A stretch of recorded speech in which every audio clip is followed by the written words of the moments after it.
Dette er Gud. Gud er verdens skaber. Denne historie fortæller, hvordan han skabte verden. Først skabte han himmel og jord. Så begyndte han at lave ting, der kunne gro på jorden. Så skabte Gud dyrene og mennesket. Mennesket kaldte han Adam, og han skulle bo i paradisets have. Gud blev dog ked af at se, hvordan Adam også kedede sig. Så tilbød Gud at lave et nyt menneske ud af Adam. Sådan skabte Gud Eva ud af Adams ene ribben.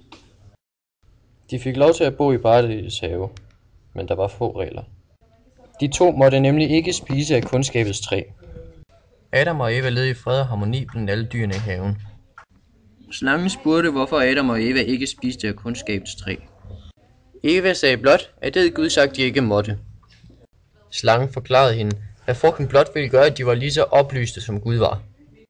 Det var for stor en frist for Eva, så hun tog et bid af æblet. Hun rakte æblet over til Adam, og de spiste det sammen. Da så de dog, at de begge to var nøgne. De gemte sig bag træerne, så Gud ikke kunne se dem. Men da Gud kom, kaldte han efter dem og spurgte, hvorfor de gemte sig.